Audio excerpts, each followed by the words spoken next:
¿cuál es la estrategia? Como soy ingeniero, rocket science, dije, la estrategia es conectémonos con las nuevas generaciones. Así de fácil. ¿Estás desconectado? Conectémonos. Entonces, ¿cuál fue el cambio estructural que hicimos?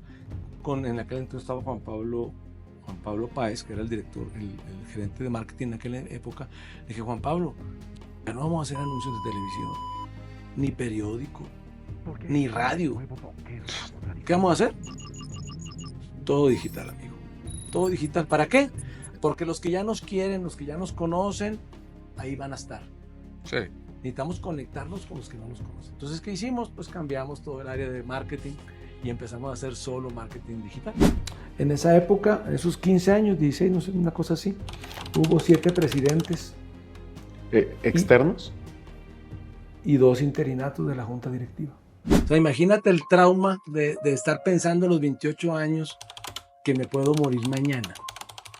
Eso, pues uno lo ve, a menos de que tengas un accidente. Sí. Volvemos a lo mismo, en un tiempo doloso, cuando tienes una contingencia, algo que te afecta, pero si tú estás todo bien y de repente se te cae el andamio y dices tú, wow, o sea, y a partir de ahí me parece que eso me cambió la perspectiva de cómo ver la vida. Entonces yo trato de disfrutar lo que tengo, trato de cuidarme, porque tengo el paradigma de decir, el día que me vuelva a dar cáncer, que me agarre lo mejor posible. Si tienes un buen salario y un mal jefe, te lo aguantas. Pero si tienes las dos cosas malas, mal salario y mal jefe, Sí, ¿no? chao, amigo. La principal ¿Sí? causa de renuncia normalmente en las empresas Es el mal jefe.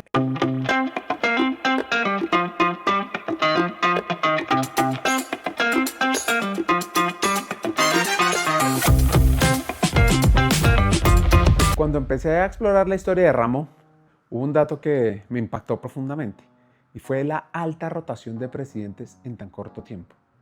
Una empresa como Ramo, icónica, amada por generaciones, que estaba como atrapada en un ciclo de liderazgo efímero.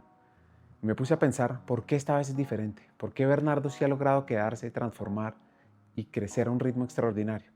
Esas preguntas me llevaron a sentarme con él y lo que descubrí fue mucho más que una historia. Fue como el ADN de un líder que entendió que el éxito se mide en cifras y en conexiones humanas. En este episodio vas a encontrar muchas sorpresas. El momento en que Bernardo entendió la vulnerabilidad, lo que significan para él las escobas y la venta callejera, la vida de barrio, la vida de pandilla, su historia y conexión con el presidente y dueño de Bimbo, hablando del círculo de los 3/4, que es una forma brillante de empoderar a la gente. Hablaremos sobre cómo un líder de su generación logró conectar con las nuevas generaciones, sin perder ni esencia ni autoridad. Y bueno, cómo detrás de cada decisión difícil hubo una búsqueda interna. Como dice Tim Gallwey en el libro The Inner Game of Tennis, entre el yo que dirige y el yo que ejecuta hay una diferencia. Pues bueno, vamos a recorrer esta historia de un líder que decidió no solo sostener la empresa, sino transformarla desde adentro. Un líder que supo jugar su propio juego interno y al hacerlo encontró la fórmula para crecer sin perder el alma.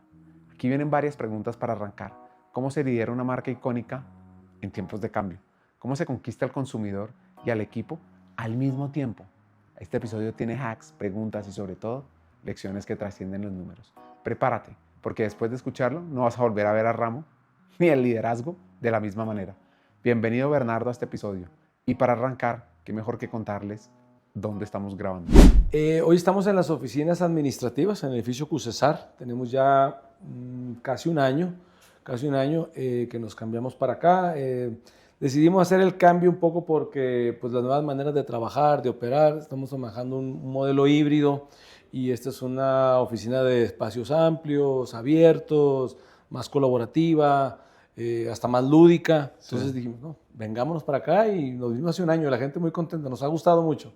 Tremenda vista, como te puedes dar cuenta. Sí, espectacular, espectacular. Muy lindo. Y a nosotros, antes de hablar de temas de talento, de liderazgo, Sí. de negocios, nos encanta entender la esencia de cada hacker. ¿Quién está ahí sentado? Okay. Y te voy a hacer una pregunta muy simple y es si me puedes contar sobre tus papás. ¿Quiénes son? Claro. ¿Qué te han enseñado? Sí. Bueno, mi papá fue un agente viajero, se llamaba esa posición. Yo soy mexicano, Sí. mi papá es de México, cerca de Monterrey, de un pueblo que se llama Cadereyta, Jiménez, Nuevo León. Es un pueblo que hace escobas. ¿Escobas? Sí, y mi papá hacía escobas cuando inició su carrera profesional. Después él se mudó, como mucha gente, se mudó a la gran capital, que en aquel entonces era Monterrey, que era lo más cercano a lo que él tenía. Y la verdad que mi papá me enseñó lo que es la cultura del esfuerzo. Nosotros somos una familia, éramos clase media, media baja en Monterrey, y siempre, por ejemplo, lo que siempre me inculcó, que mi herencia iba a ser la educación que él me podía dar. ¿Sí? Y me dio educación hasta la universidad y me dijo, yo cumplí, que le vaya bien. Y a partir de ahí, pues el ejemplo que él me dio sobre cómo trabajar, el tema del desempeño, el tema de ser honrado, el tema de ser íntegro, me parece que es de lo que más recuerdo de él. Y de mi madre, la resiliencia. Mi madre era una ama de casa que nos educó a tres hijos. Mi papá tenía un trabajo, decíamos que teníamos papá de medio tiempo.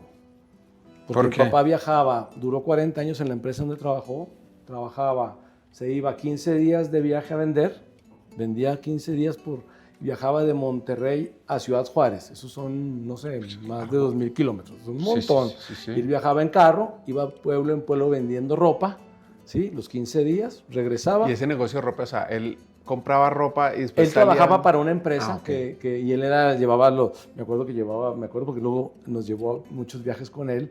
Veía no eran catálogos, sino eran muestrarios, Sí. la ropa física. Ya. ¿Sí? Entonces llevaba los muestrarios, iba de pueblo en pueblo vendiendo a las cadenas de ropa, de los almacenes, y en los 15 días siguientes regresaba a la casa a Monterrey y de ahí le daba seguimiento a los pedidos, los embarques, no sé qué. Entonces realmente pues vivimos con mi papá de esos 40 años 20. Entonces la disciplina y la tenacidad de trabajar y de lograr las cosas me parece que es de lo que más me acuerdo de mi padre. ¿Eso era como por qué época que tú viajabas con él?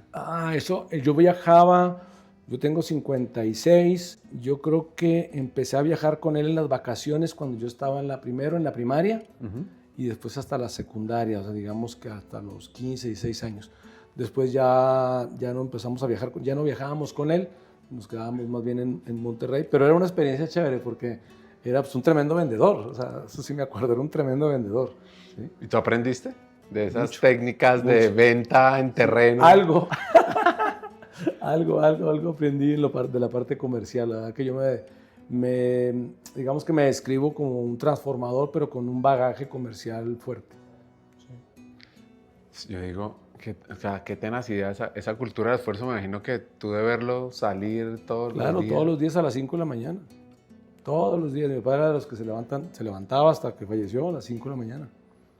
Yo tengo esa tara, yo me levanto todos los días a las 5 de la mañana. Yo no leí ningún libro, yo lo vi con mi padre. Sí. O sea, es que hay un libro nuevo muy de moda, yo lo viví con mi padre y digamos que eso me formó como profesional Sí, también. como dice esa frase que el ejemplo no es una de las maneras de educar, sino la única. Es la manera de educar, sí. Así es. ¿Y qué va pasando en tu infancia? ¿Qué recuerdos tienes de pronto que te suban la energía o de pronto otros que te bajen la energía y que te van marcando? A mí me gusta mucho, yo platico una anécdota que es, mi padre alcanzó, junto con mi madre, a darnos una buena vida. Nunca tuvimos escasez. O sea, fuimos clase media, vivíamos bien, nos dio educación siempre pública. O sea, yo nunca no fui a una escuela privada, yo fui a una escuela pública en Monterrey, en México. Pero me acuerdo que mis abuelos maternos, vivían en un barrio bravo, en un barrio pobre, o sea, porque mi mamá venía de una familia pobre. A través de que se casó con mi papá, empezaron a crecer y nos dieron esa buena vida, decirlo de alguna manera, ¿no? Sí. Pero entonces yo tenía una cosa que yo vivía, parte de mi infancia la viví en una colonia clase media, pero parte de la infancia la viví en una colonia de un barrio bravo, que decimos en México, un barrio bravo, un barrio... Y eso me encantaba. ¿Qué hacías en ese barrio? Porque claro, o sea, el ambiente es más hostil, te tocaba defender, te tocaba... El tema, pues, yo no me acuerdo, el bullying era una cosa natural y normal en aquella época, o sea... Y me parece que aprendí desde aquella época, hace días, estuve reflexionando con alguien de eso, a adaptarme muy rápido a los cambios. O sea, yo podía estar con esta gente que muchos de mis amigos de aquella época o están en la cárcel o están muertos. De ese nivel. De ese nivel. ¿sí? Y los amigos de clase media, pues muchos están donde mismo o pudieron avanzar y salir.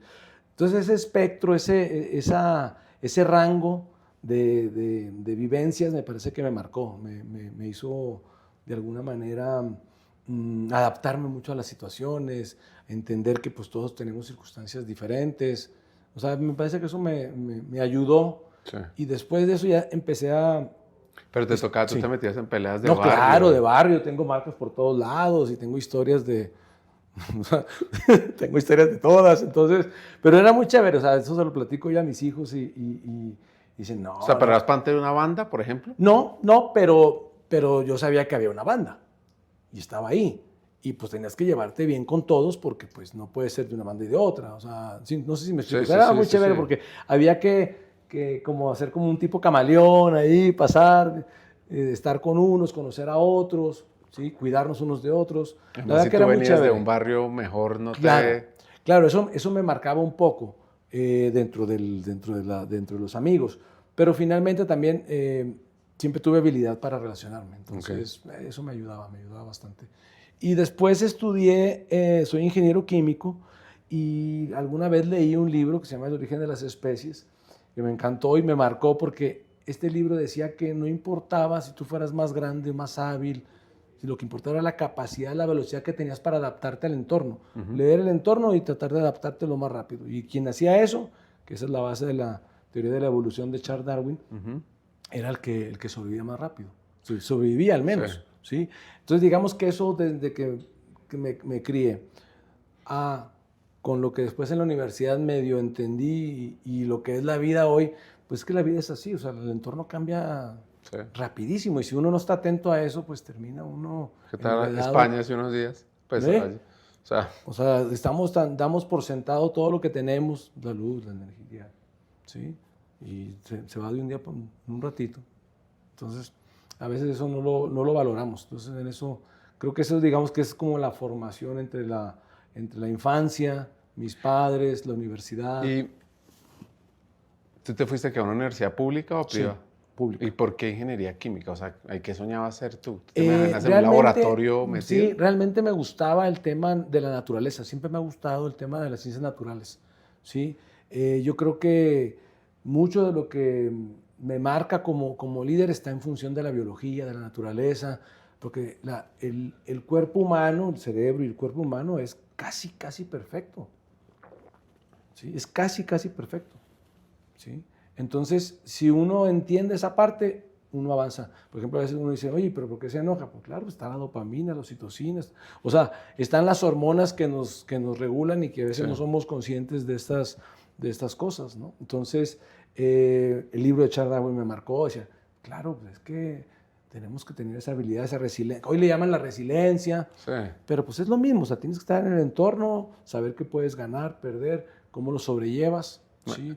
Yo me leí ese libro también cuando tenía 16 años, que cuenta el ejemplo de las mariposas en las fábricas, pues en Inglaterra, de cómo sobreviven las oscuras versus, creo que es que no sé si eran amarillas o blancas. Eran amarillas, sí. Que se las comían los pájaros. Los pájaros. Entonces imagínate que a raíz de ese libro, me acuerdo que tuve la oportunidad de alguna vez de viajar a Ecuador y no, este es el momento, tengo que ir a las Galápagos. ¿Volaste allá? Claro, o sea, y fui a conocer y a entender y la verdad que es espectacular ver cómo los seres vivos, los animales, somos capaces de leer y adaptarnos al entorno, ¿sí? Y digo, si los animales son capaces de eso, nosotros deberíamos hacerlo hasta más fácil. Sí. Pero no siempre pasa. Bernardo soñaba con explorar la naturaleza desde la química. Lo que pasa es que la vida lo llevó a otro laboratorio, el de las organizaciones. Él entró en un programa muy poderoso de becario en Grupo Bimbo, diseñando manuales de operación, asegurándose que la higiene de las plantas estuviera bien, afinando procesos con la precisión de un ingeniero.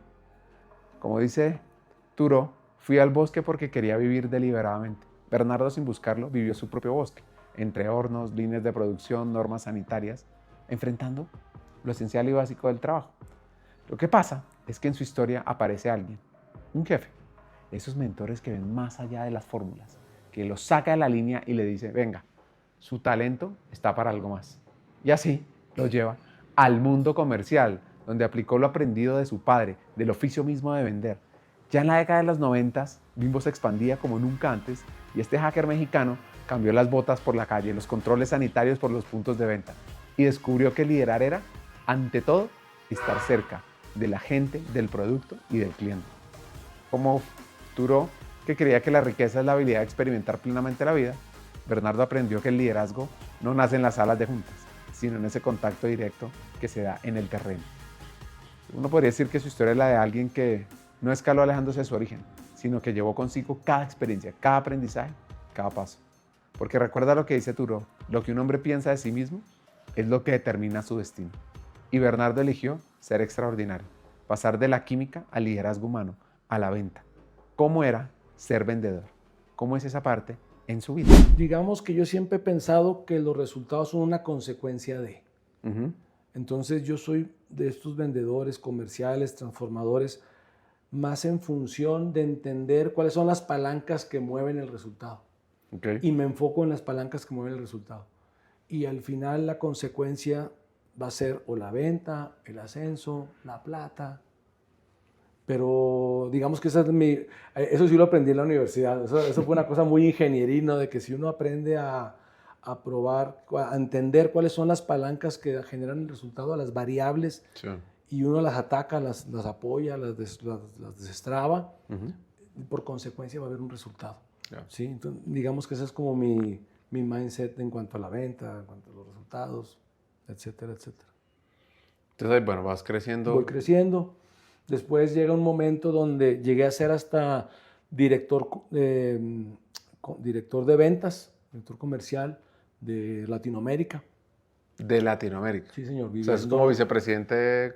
Sí, de toda la parte comercial de Grupo Bimbo para Latinoamérica. Y a partir de ahí me invitan. ¿Y no era demasiado, o sea, no es demasiado pesado ese trabajo? Sí, era demasiado pesado. Mucho viaje, yo vivía en un aeropuerto, sí, y antes había menos conexiones, entonces me conocía a Lima, porque todas las conexiones eran a través de Lima. Sí, era, digamos que ese es un precio que tuve que pagar por el lado familiar. Me perdí muchas cosas de mis hijos. O sea, si hoy pudiera recriminarme algo, es que fui un padre ausente para mis primeros 2 hijos. Yo tengo 3. Okay. Entonces, digamos que en el tercero, pues ya tuve más control de mi agenda y digamos que fui un padre más presente. Sí, yo a veces me pregunto, lo hablaba el otro día con otro presidente de otra compañía, y le dijo, yo en un momento tuve que enfocarme en el trabajo de darlo todo, porque era la venta del éxito, Carulla y retail, además que es muy demandante. También, muy demandante. Todos los días. Y yo a veces digo esa dualidad, ¿no? Porque hay momentos que uno no es que pueda escoger, no es como que tú digas, no, lo siento, señores Bimbo, voy a vender menos porque es que quiero estar más tiempo con mi familia. Pero si no haces eso, dices, pucha, hay como un salto en carrera. Es un trade-off. Uno tiene que... Yo siempre también lo he entendido como que son etapas de la vida. Por ejemplo, cuando recién casado, me acuerdo perfecto. Entonces en Bimbo me ofrecieron un paquete de acciones, de remuneración, pensando que esas las voy a redimir cuando me jubile. Puta, pues sí. Yo tenía un hijo de 2 años, está recién casado, no quería comprar una casa, pues a mí lo que me interesaba era el cash, la plata, el flujo para poder, ¿no? Entonces uno pues va adaptándose a las etapas de la vida y uno va haciendo sus trade-off, ¿sí? Hoy claramente pues dedico más tiempo para mí, más tiempo para mi esposa, más tiempo para mis hijos, ¿sí? Pero claramente pues a los 56 años yo tengo otra visión de lo que va a pasar en mi vida en los próximos 20, ¿sí? Hace 30, pues claramente me salía a comer el mundo, cuchillo en la boca, sangre en los ojos, o sea, sí, o sea, así era y así fue. Me fue bien, digamos que soy feliz con lo que... No me arrepiento tampoco de nada de lo que... Para mí siempre la vida ha sido como un árbol de decisión, o sea, sí, no, y uno tiene que asumir la decisión en su momento, lo decidí por algo. En su momento yo creí que esa decisión que tomé fue la mejor. Eso sí trato de ser juicioso en la toma de las decisiones. Y al final, pues uno ya voltea y dice, no, pues me fue bien.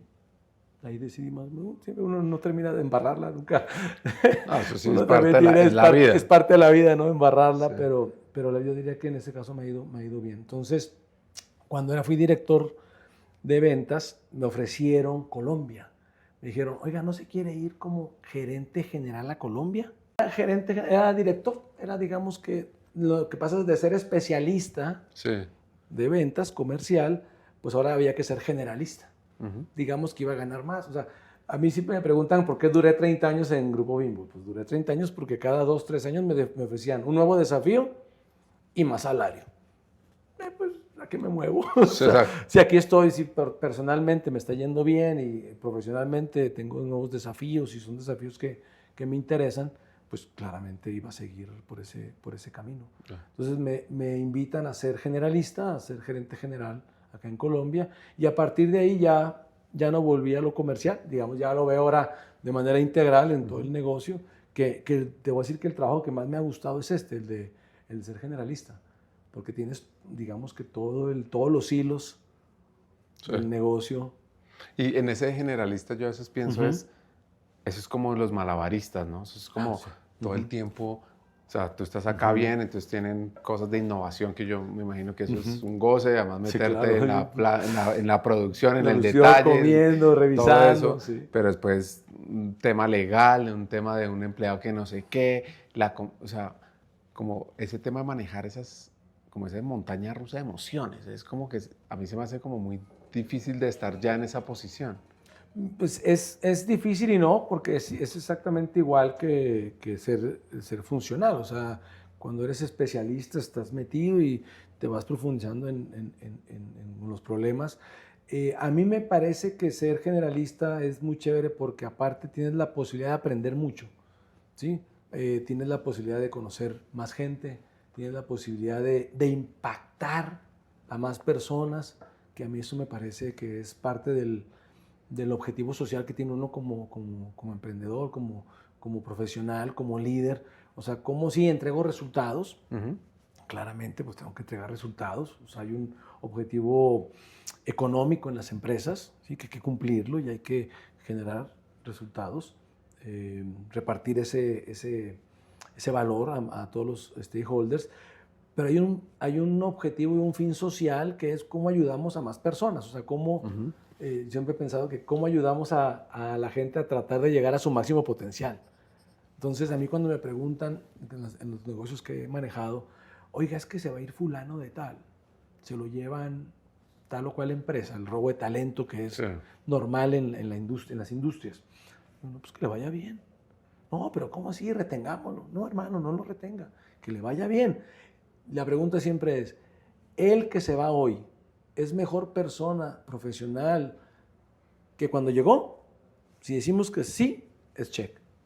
Se puede ir, o sea, ya cumplimos con ese fin social de tratar de desarrollar a la persona. Y yo tengo un modelo que me ha gustado siempre, trato de hacerlo en todos los negocios, que es una pirámide. Las organizaciones son normalmente una pirámide, ¿sí? Y a mí me encanta tratar de meterle a la pirámide solo gente abajo. Ok. Al estilo Procter & Gamble, que tienen... Todos abajo. Todos y van subiendo y van subiendo. Van subiendo. Y eso te ayuda a que la gente realmente entiende que dentro de la compañía tiene una posibilidad de seguir creciendo, ¿sí?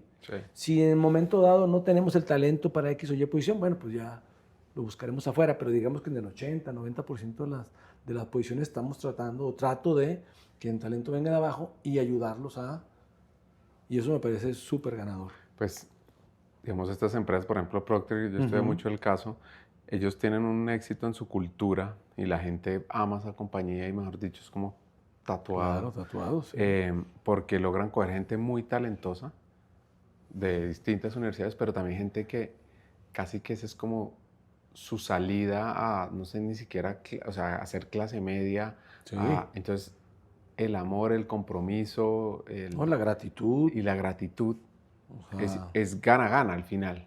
Así es. Y tú los logras desarrollar. Lo importante es uno, pues, saber qué habilidades tiene para irlos, pues no importa el título, dónde viene, sino qué capacidad. Claro, por eso te digo, el ejemplo, en mi caso, este gerente general que me dijo, sálgase de manufactura y véngase, yo lo invito a comercial.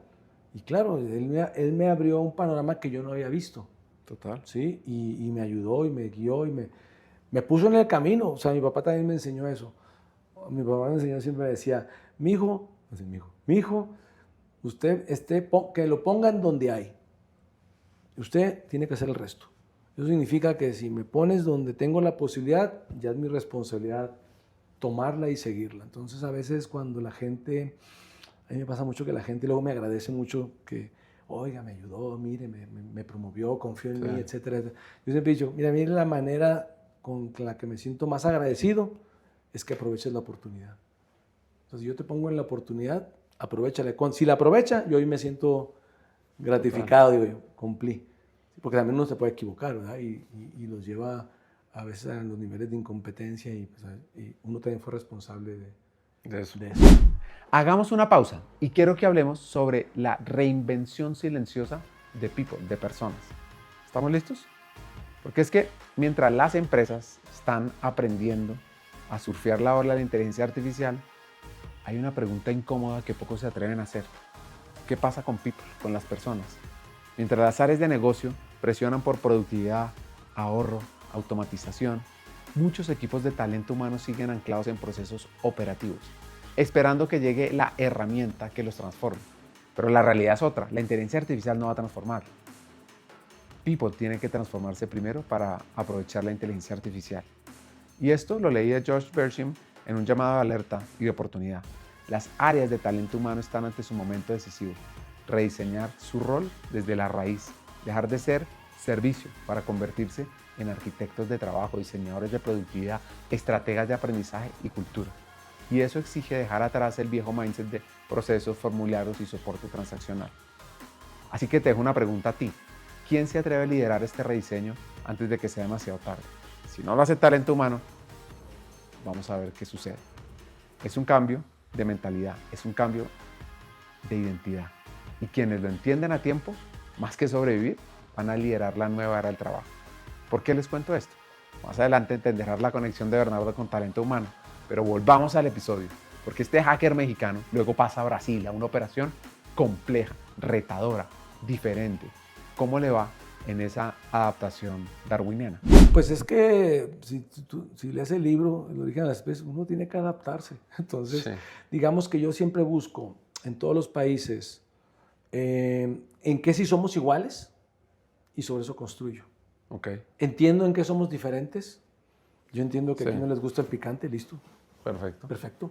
Comeré sin picante. No vas a sacar unas champitas extra picantes, no se van a vender acá. Pues no se van a vender acá, listo.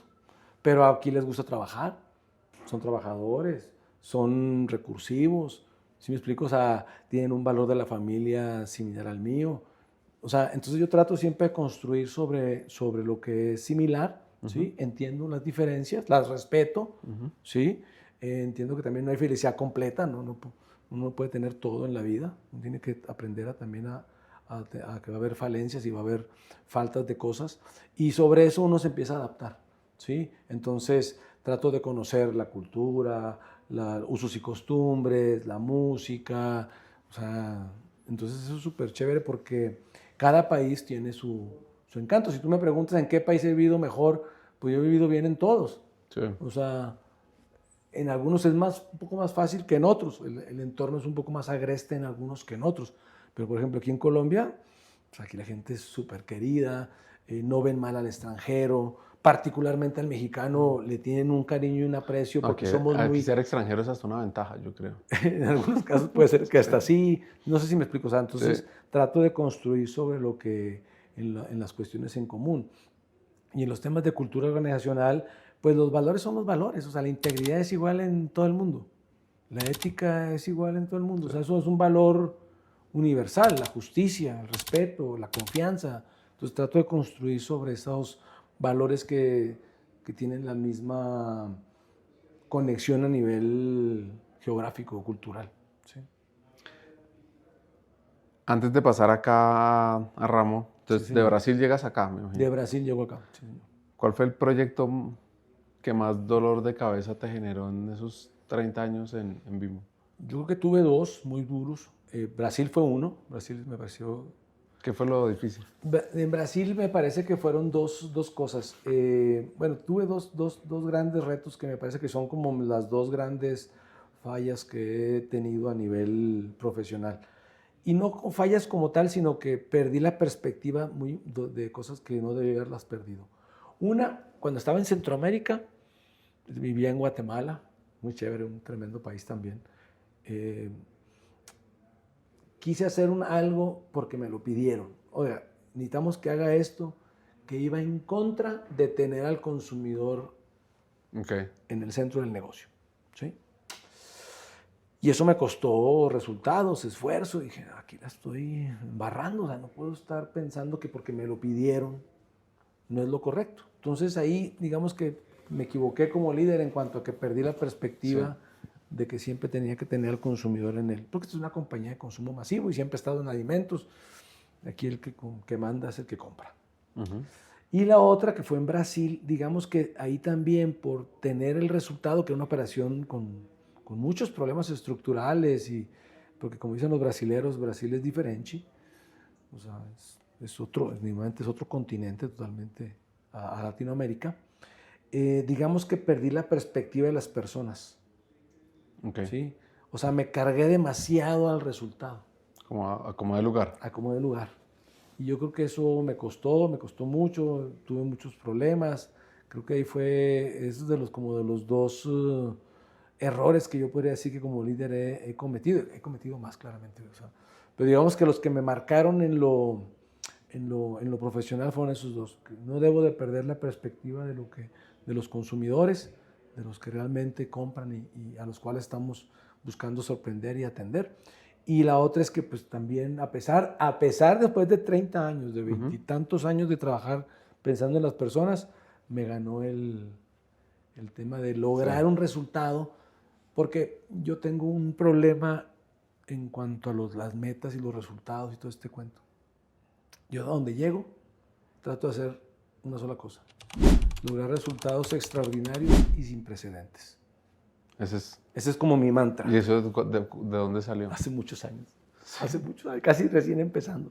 Porque alguien me dijo, usted puede hacerlo de todos, la media, y a lo mejor le va a ir bien, pero si quiere que le vaya mejor, pues tiene que ser algo que nunca nadie ha hecho. Y cuando haces algo que nunca nadie ha hecho, ¿sí? Se vuelve extraordinario. Uh-huh. ¿Sí? Entonces, digamos que dentro de mi mantra de transformación, de inspirar, de buscar los resultados, trato de qué es lo que no se ha hecho en Ramo, qué es lo que no hemos podido hacer en Brasil, en Bimbo, en 25 años. ¿Sí? Y eso a veces me guía, pero a veces tengo que medir porque a veces me puede guiar para mal, claro. que ya me pasó. Entonces yo tengo que tener hacer esos ajustes menores para buscar esos resultados extraordinarios y sin precedentes. Hay un libro que se llama Infinitive Games. Ajá. Pues Simon Sinek sacó uno, pero el de Simon Sinek está basado en este de juegos finitos e infinitos, que es de un matemático. Y él sacó su teoría, él sacó su teoría en función de eso. Entonces estaba pensando un poquito al final uno en las empresas en qué juego está, si está en un juego finito o infinito. Porque si tú dices, pues yo voy a Brasil un año, lo que dé resultados y después de ahí está perfecto. Pero si el juego es infinito, dices, no me va a dar para el año 2. Y eso se pierde mucho en la perspectiva de los líderes. Me parece que eso a veces nos casamos con el corto plazo, con el inmediatismo, y eso tampoco construye. Por ejemplo, las relaciones, pues no las construyes en poco tiempo. Sí, no. Llevan tiempo, llevan esfuerzo, llevan dedicación, compromiso. ¿Sí? ¿Cómo es la llegada a Ramo? Digamos que Ramo tiene una época difícil, digamos que a partir de que, esta historia la cuento mucho, pero a partir de que fallece don Rafael a mi llegada. Don Rafael fue el que empezó en Latina, con su señora. Vendiendo los ponqués en Bavaria, sus amigos, toda esta historia de emprendedurismo familiar que es una bella historia para contar y para entender. Fallece y más o menos yo llego como a los 15 años. Ok. En esa época, en esos 15 años, 16, no sé, una cosa así, hubo 7 presidentes ¿Externos? Y 2 interinatos de la junta directiva. Entonces O sea, rotaban más que un equipo de fútbol que va a descender. Claro, entonces, como técnico no voy a decir ningún equipo, no voy a decir susceptibilidades, pero así, ¿sí? Entonces claramente una compañía como esta no puede tener esa rotación en ese nivel. ¿Estás de acuerdo? Entonces yo llego a través de un tercero, a través de un headhunter. Ahora me jacto que yo soy el primer presidente independiente de ramo. Soy tan independiente que pues vengo del competidor. Eso ya te dice mi nivel de independencia. Y llego un poco a tratar de darle estabilidad a esa compañía que venía con estos tumbos estructurales que tenía. Tú cuando haces el due diligence de la compañía dices, oiga, ¿cómo así que han pasado? 1, 2, claro. 7. Yo me voy a meter claro, eso en lo este hago. nido. O sea. Claro, eso lo hice, pero velo al revés. O sea, velo al revés. O sea, la oportunidad para transformar y para mejorar la empresa era enorme. Okay. ¿Por qué? Porque yo sí conocía la empresa. Pues la conocía porque yo viví en Colombia en el 2010 al 2015. Yo era el gerente general de Bimbo de Colombia. Pues viví aquí feliz. Conocí a los colombianos, conozco a los competidores, conocí a los Molano, a la empresa. No sé si me explico. O sea, sí. Me pareció un reto pues bien desafiante. Y también el entendido de que a futuro, yo fíjate cómo lo veía, a futuro decía, bueno, ya trabajé en una gran multinacional, que Bimbo es una empresa familiar también, pero digamos que con todo el gobierno de una Procter & Gamble, Unilever, ¿no? Sí. Entrevistamos al CHRO de Bimbo, no sé si te tocó, Raúl Argüelles. Argüelles, claro, él trabajó conmigo, sí. Era mi colega, tremendo tipo, tremendo director de personas. Entonces imagínate que cuando veo esa oportunidad digo, voy a empezar a aprender de las empresas familiares. Sí. Que también me parecía que para mi futuro, dentro de, no sé, algunos años más adelante, pues ayudar y apoyar empresas familiares me parecía también un buen camino para mi retiro profesional. Pero el liderazgo en una empresa familiar es otra película. Exactamente. Eso lo tenía que aprender. Y lo estoy aprendiendo, que es otro cuento. ¿Qué hiciste toda diferente? Una novela. ¿Qué comenzaste a hacer diferente para no quedar en la lista del octavo? Pues los resultados extraordinarios y sin precedentes. Sí. Eso siempre funciona. Eso sí. Eso siempre funciona. Sí. Claro, cuando empezaban a ver que funcionaba los resultados. Tuvimos años récord en el 20 de ventas y utilidad, años récord en el 21. A más 20, que pues, fue un año 20, difícil. 21, en el 22, en el 23, el 24, un poquito menos que este, porque el 24 fue el peor año para la industria de alimentos en Colombia en los últimos 15. Ok. Pero a pesar de que no fue tan bien como en el 23, pues yo gané market share, entonces quiere decir que me fue mejor que al resto. Entonces digamos que estaba tranquilo. Y ahorita este 25 vamos volando. Este año va a ser otro año récord para Producto Ramo en todos los indicadores. Entonces, pues digamos que eso me ha ayudado a mantener y a que me tengan algo de confianza para seguir operando el negocio. Entonces, pues lo que te mantiene normalmente son los resultados. Lo que te da trascendencia con la gente es tu liderazgo. O sea, ante tus jefes, pues el que seas alguien que entrega y que entregue buenos resultados, pues es bueno. Pero ante la gente, ante los que lideras, que tú seas un buen líder y que los hayas ayudado y apoyado, eso es lo que hace que tengas un legado como líder. Por ejemplo, a mí, pues yo tengo muchos amigos y muchos conocidos en todos los países donde operé. Sí. Y pues en Bimbo y en Ramo y en donde hoy estoy. Entonces, la verdad que me parece que esas dos cosas es lo que hace que uno se mantenga en las operaciones. Y claramente aquí había apuestas, ¿cómo se dice eso acá? Apoyas. Sí. ¿No? ¿De cuánto dura? A ver cuánto duraba Bernardo, ¿no? ¿Cuál era? Pues año y medio era el promedio. El día que cumplí 2 años hice fiesta. Entonces yo tenía la historia cuando llegué acá que les digo, pilas, yo sé que tienen ustedes un apoyo aquí para ver cuánto duro. Pilas que yo en el trabajo duré 30 años. Sí. Entonces ahí miren a ver. Soy un hueso duro de roer, ¿no? Pero bueno, la verdad que ha sido una experiencia muy buena porque me permitió hacer un diagnóstico. Llegué rápido, hice un diagnóstico. Todo eso tiene una oportunidad. Una cosa muy buena era pues la historia de la compañía y el amor que le tienen los colombianos a las marcas y a los productos de ramo. Y en función de eso hicimos toda una estrategia, cambiamos todas las estructuras enfocadas a esa estrategia, le metimos tecnología a todo lo que le pudimos meter tecnología como un habilitador a esa estrategia, y después, que me parece que ha sido lo más retador, hicimos un cambio en toda la cultura organizacional. O sea, ¿qué comportamientos tienen que tener los líderes y los colaboradores en ramo para que podamos ejecutar esa estrategia y que podamos resolver los problemas estructurales que tenía la empresa? Entonces, en general, hemos avanzado a pasos firmes en todos los problemas originales que tenía o estructurales que en su momento yo diagnostiqué con el equipo. Suena muy fácil.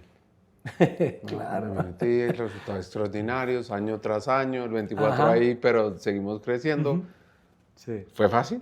No. Pues, a mí luego me reclaman un poco que yo soy muy dado a presentar todo lo que hacemos. Sí. Tú me puedes buscar en LinkedIn y yo presento todo lo que hacemos, todo.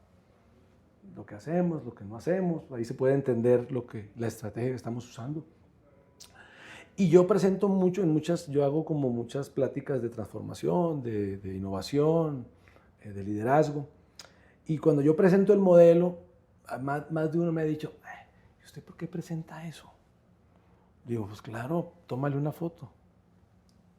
La gracia no es tomar la foto, la gracia es hacerlo, doctor. Claro. O sea, eso te lo enseñan en Harvard, te lo enseñan en MIT, te lo enseñan en el INALDE, te lo enseñan en la Sabana, en todos lados te enseñan los modelos de transformación, cómo debes de liderar, todo eso está documentado y no es confidencial. El cuento es hacerlo, ¿sí? Entonces yo trato de ser muy cercano a que la gente entienda por qué estamos queriendo cambiar y por qué queremos esos resultados extraordinarios, qué va a ganar con eso en el proceso. O sea, ¿sí? tú tienes también claro, o sea, les montas también con modelos, no sé si es de incentivos o de... Todo. Como de, o sea, si llegamos acá, ¿por qué para ti va a ser importante? En el modelo es así. Si yo sé que tienes un problema, primero hay que reconocer que tenemos un problema. Sí. Partamos de ese, y ahí viene el diagnóstico. Si haces un buen diagnóstico, tienes casi el 80% de la respuesta, de la solución. Yo siempre manejo ese cuento. Busquemos realmente por qué estamos enfermos. ¿Sí? ¿Qué es lo peor de estar enfermo? No saber dónde. Sí. Eso es lo peor de estar enfermo. ¿Sí? Cuando ya sabes que estás enfermo, pues te toca la estrategia. Tengo que comer bien, tengo que hacer ejercicio, no puedo tomar, menos guaro el fin de semana, etcétera, etcétera, etcétera. Pero entonces, hasta ahí va la estrategia. El cuento de la estructura en este modelo que nosotros usamos tiene que ver, yo doy el ejemplo del doctor Peñalosa. El doctor Peñalosa fue, hasta donde yo me acuerdo, el que puso los volardos. Sí, sí. ¿Sí? ¿Por qué los puso? Para que los carros no se subieran a los andenes. A los daneses les dicen, no te estaciones aquí, no te parques y no se parquean. Sí, sí, sí. ¿Por qué en Bogotá tuvimos que poner volardos? Porque la gente no respetaba. Porque la gente no hacemos caso. En general no hacemos caso. Aquí les dicen, no te parques, y terminamos con un lavadero de motos, una costurera, etcétera, etcétera. ¿no? Porque así somos en general. Entonces, la estructura dentro de este modelo son los volardos. La gente no puede hacer más allá que eso que está diseñado. Un ejemplo que siempre doy. Entonces, había dentro de los problemas que teníamos, alejados de las nuevas generaciones. Somos una compañía, hace 5 años estábamos desconectados de las nuevas generaciones. Esa era una realidad. Sí. Tú le preguntabas a la gente por ramo qué era el feliz cumpleaños amiguitos, y los que tenían 40 para arriba te la cantaban. Pero de 40 para abajo, ni idea. ¿Sí? Entonces dije, no, aquí hay un problema. ¿Cuál es la estrategia? Como soy ingeniero en Rocket Science, dije, la estrategia es conectémonos con las nuevas generaciones. Así de fácil. ¿Estás desconectado? Conectémonos. Entonces, ¿cuál fue el cambio estructural que hicimos? En aquel entonces estaba Juan Pablo Páez, que era el director, el gerente de marketing en aquella época. Le dije, Juan Pablo, ya no vamos a hacer anuncios de televisión, ni periódico, ni radio. ¿Qué vamos a hacer? Todo digital, amigo. Todo digital. ¿Para qué? Porque los que ya nos quieren, los que ya nos conocen, ahí van a estar. Sí. necesitamos conectarnos con los que no nos conocen. Entonces, ¿qué hicimos? Pues cambiamos todo el área de marketing y empezamos a hacer solo marketing digital.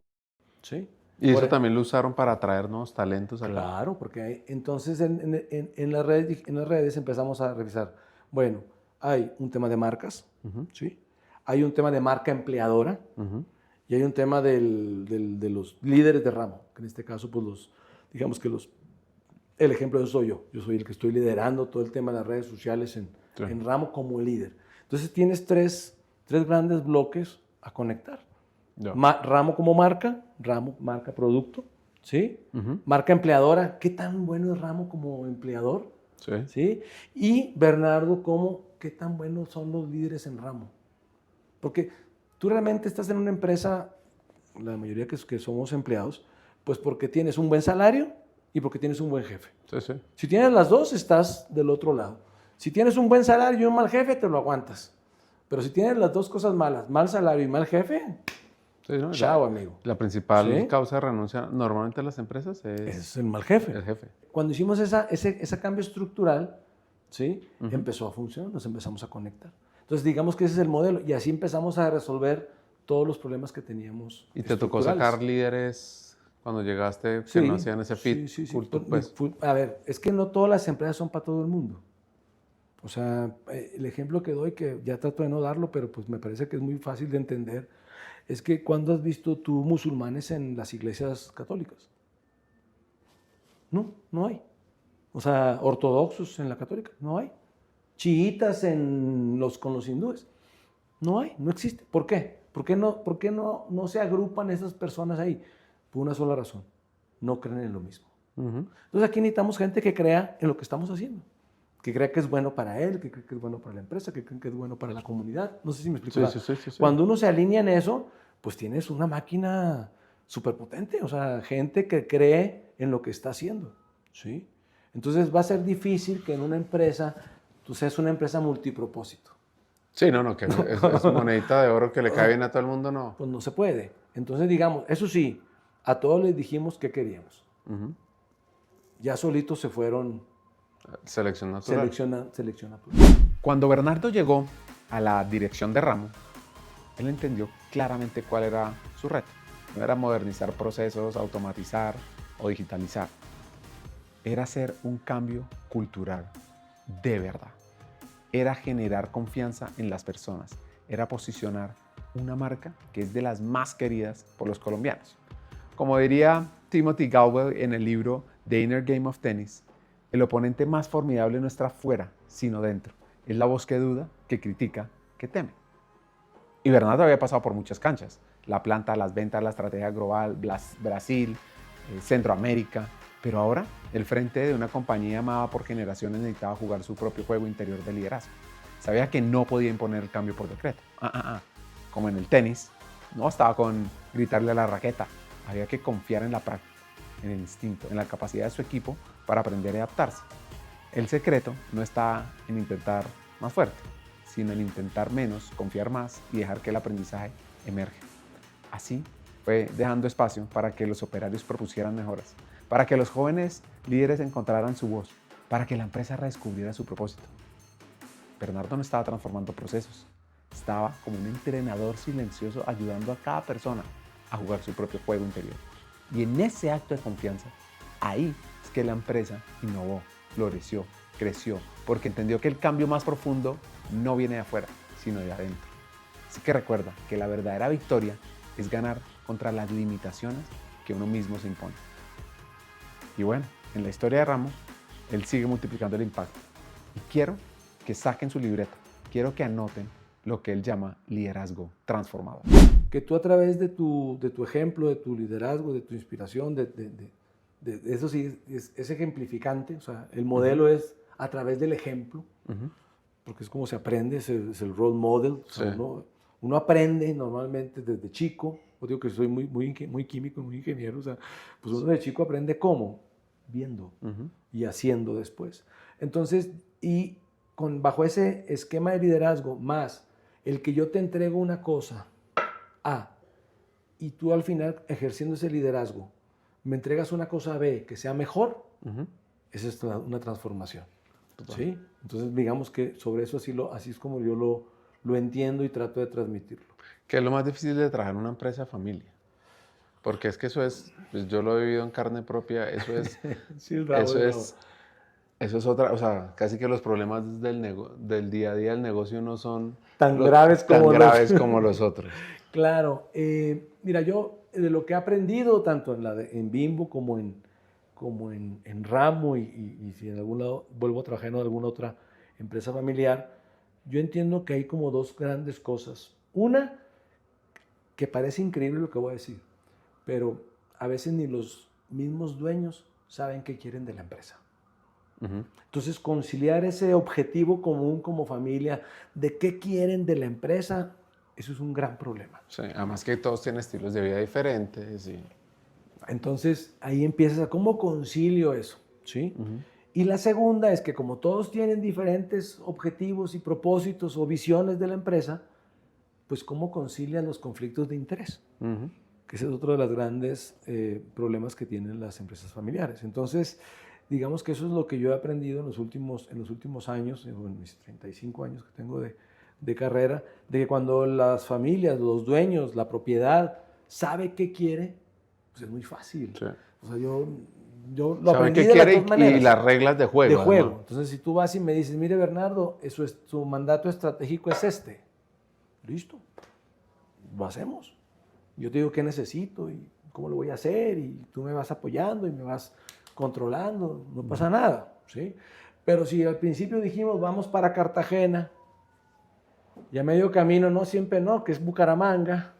Que mejor en chalupa, y que mejor en no sé qué. Entonces, eso es complejo, ¿no? Entonces, y administrar las relaciones pues familiares, pues con todas las familias, pues todos tenemos diferencias, todos tenemos dinámicas familiares diferentes.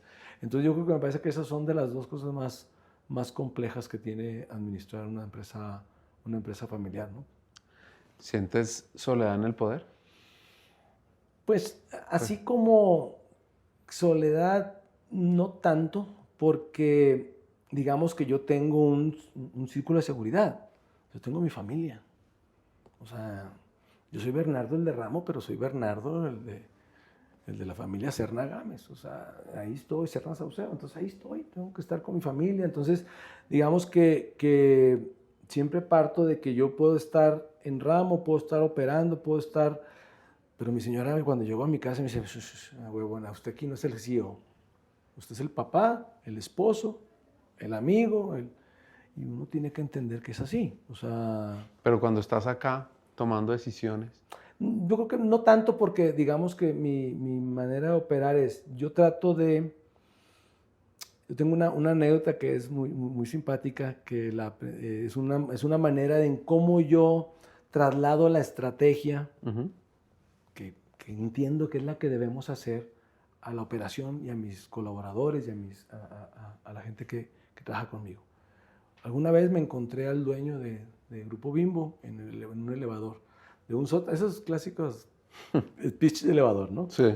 Del sótano, él iba al cuarto piso y yo iba creo que al segundo o al tercero. Me ve y me dice, Bernardo, yo haciéndome loco para no entrar, venga, ¿dónde anda? Primero me sorprendió que me dijera Bernardo. Sí. Eso me pareció un hit.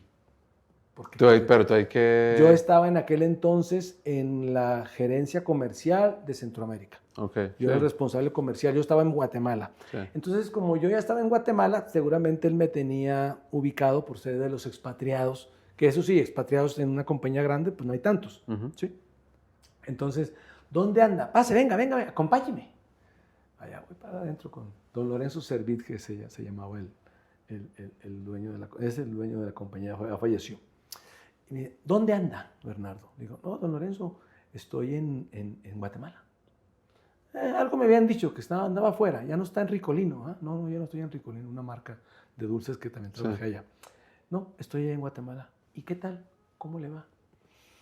Y ahí pues dije, bueno, no, mire, don Lorenzo, pues más o menos. O sea, voy bien, pero creo que buscando el resultado sin precedentes y extraordinario. Le dije, ¿cómo me vendo? Esta es mi oportunidad. oportunidad. Voy bien, pero pudiera ir mejor. yo siento que los chapines ahí, el gentilicio de los guatemaltecos chapines, los chapines como que no me entienden, como que a lo mejor yo no estoy ahí, yo les digo y como que no me cogen el ritmo.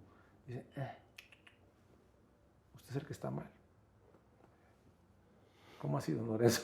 Claro, puse cara así de que no sabía de qué me estaba diciendo. Y me dice, mire, le voy a dar un tip, le voy a dar un ejemplo, le voy a dar un consejo. Use la estrategia del 3/4 del círculo. Pues así cara de que, puta, peor. Ahora sí. Ahora sí no entendí nada. ni madres. Y eso que estudié química. Soy químico y no entendí lo del 3/4 del círculo. Sí. Digo, no, y claramente me vio la cara de que no entendí. Y me dijo, mire. Usted va a ir con Juanito y le va a decir, mira, Juanito, esto es lo que queremos hacer en Guatemala. Pero como que me falta una parte. Ayúdame a entender qué me está faltando. Pues tú que eres de acá, que conoces el mercado, la cultura, bla, bla, bla, ta, ta. Y usted le entrega 3/4 de un círculo al hombre. Y va a ver que a los días, Juanito va a llegar con el círculo completo. A partir de ahí, todo cambia. Todo cambia. Porque usted ya no va a ser la estrategia de Bernardo, sino va a ser la de Juanito con Bernardo. ¿Sí? Entonces, digamos que yo me la paso haciendo eso. Trato de entregar 3/4 del ciclo. Ahora, como en todos, sí, uno les entrega 3/4 de un ciclo y hay cabezones que te llegan con triángulos. O sea, sí, de eso siempre va a haber. Pero digamos que en un gran porcentaje la gente sí te llega con un círculo. Y así tomas, digamos, las decisiones. Todo. O sea, todas las decisiones de esta compañía están en función de un marco. De integridad, ético, sí, estratégico.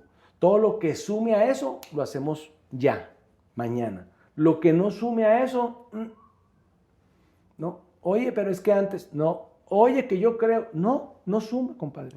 Si no suma, no se va a hacer, ¿sí?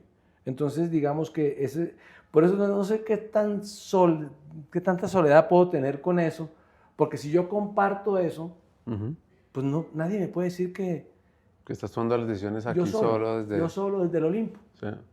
No, sino que lo hicimos entre todos. ¿Qué crees que pasa cuando ese 3/4 del círculo me lo entregan, se hace el círculo, Juanito lo echa a andar y funciona?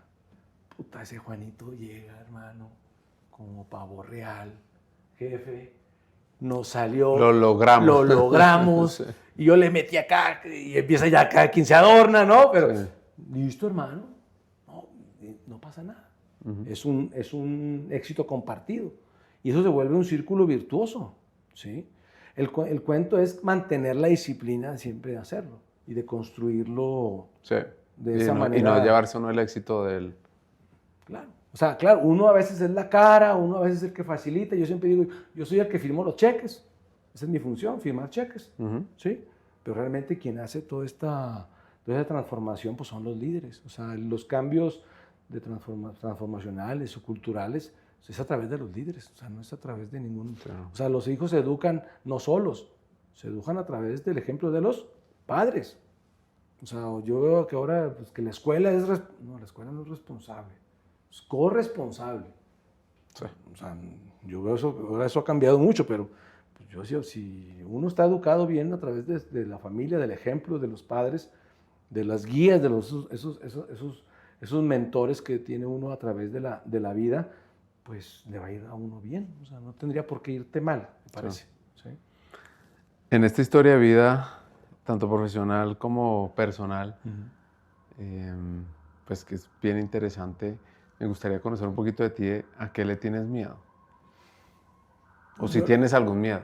Yo tengo, pues no, mira, tuve un par de episodios que me marcaron mucho. A mí hace muchos años, casi recién casado y con un hijo de 1 año, me dio cáncer. Claramente eso me cambió. O sea, porque cuando uno tiene, no sé, tenía 28 años y hace tantos años, pues cuando uno le decían que tenía cáncer, uno se veía, en México decimos que uno se veía con la pijama de madera. Sí, ya acostaste. Ya. No, o sea, sí, horrible. Decía, puta, ¿cómo vamos a tener cáncer? Yo recién casado, con un hijo de 1 año, me acababan de promover. Dije, yo soy el más feliz del mundo, ¿por qué me va a dar cáncer? Y claramente eso me cambió la vida. Hace unos años me volvió a dar cáncer, otra vez entrando en Brasil. Y eso me da una perspectiva diferente de la vida, porque la gente siempre quiere cambiar en los tiempos dolosos. Nunca quiere cambiar en los gozosos. No. O sea, cuando estamos bien nadie se acuerda de nada. Entonces yo siempre tengo la idea de que pues un día me va a volver a dar cáncer. ¿Y pensaba sobre la muerte en ese momento? Claro, pues a los 28 años, o sea, imagínate el trauma de estar pensando a los 28 años que me puedo morir mañana. Eso, pues uno lo ve, a menos de que tengas un accidente. Sí. Volvemos a lo mismo, en un tiempo doloso, cuando tienes una contingencia, algo que te afecta, pero si tú estás todo bien y de repente se te cae el andamio y dices tú, wow, o sea, y a partir de ahí me parece que eso me cambió la perspectiva de cómo ver la vida. Entonces yo trato de disfrutar lo que tengo, trato de cuidarme, porque tengo el paradigma de decir, el día que me vuelva a dar cáncer, que me agarre lo mejor posible. Claro. Lo más fuerte posible para defenderme como gato boca arriba, ¿no? Sí. Así lo veo. Y el otro, a veces me preguntan que si tengo un sueño, yo siempre digo, pues no sé si sea un sueño, pero yo quisiera tener una vejez digna. O sea, no quisiera ser una carga para mis hijos, quisiera disfrutar de mi familia, de mis nietos cuando los tengan, si es que no, a lo mejor no tengo nietos, a lo mejor tengo gatos y perros, pero pues los querré igual como a los nietos. Porque ahorita hay un experimento en China, Ajá. que están, pues China, tú sabes que la tasa de reproducción es muy chiquita, están Sí. haciendo todo un tema de incentivos para que la gente tenga 2 o 3 hijos. Sí, claro. O sea, como que el péndulo, yo siento que es como un péndulo. Sí, un péndulo, sí. Se está volviendo. Pero que ese es el tema de la falta de equilibrio, ¿no? O sea, eso también me parece que es algo que me ha guiado en mi vida a través de los años, el tratar de ser lo más equilibrado posible. ¿Y tienes hábitos que saludables, deporte, Claro, hago paz mental?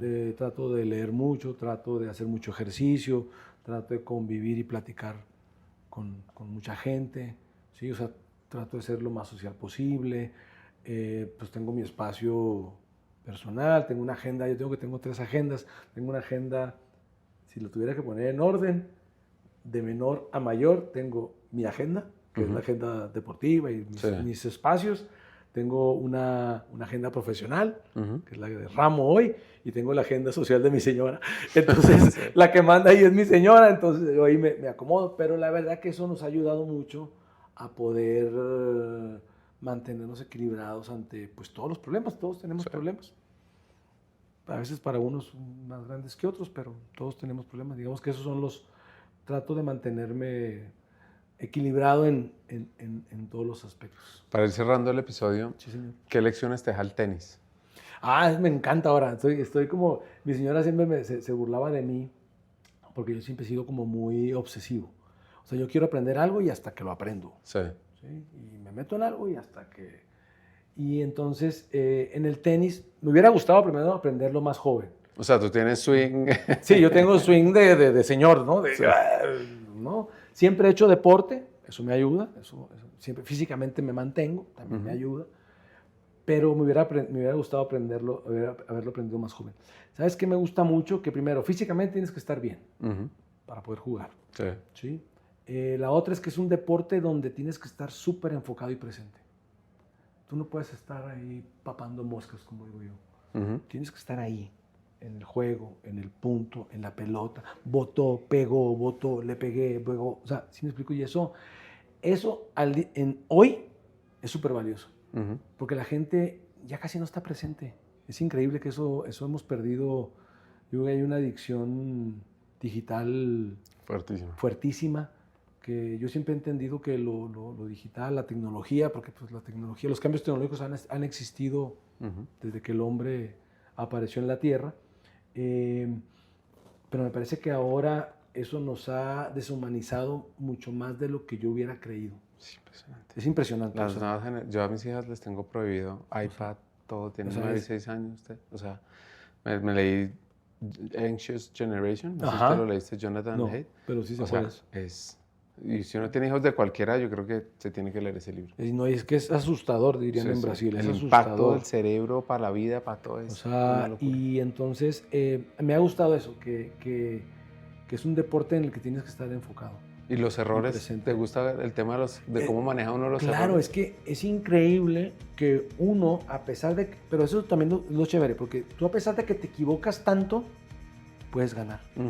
Y eso me parece que es diferente al fútbol o a otros deportes donde es como más binario. Acá me parece que tú puedes equivocarte, pero tienes que aprender rápidamente que ese es un error. Y que no te puedes quedar en Y la que bola no te pasada. puedes quedar en la bola pasada, ya pasó, en lo que sigue, el próximo. Y es increíble cómo a pesar de que unos días juegas, eres Roger Federer, Sí. y luego el siguiente fin de semana, Nada. pues eres Bernardo Serna y dices, Sí. puta, o sea, te regresas a tu realidad. Eso me ha gustado mucho, me ha enseñado esa parte de la disciplina en cuanto a lo físico, a entrenar, y que para poder mejorar uno tiene que estar enfocado. Y me parece que esa es una habilidad que se ha ido perdiendo en los últimos años.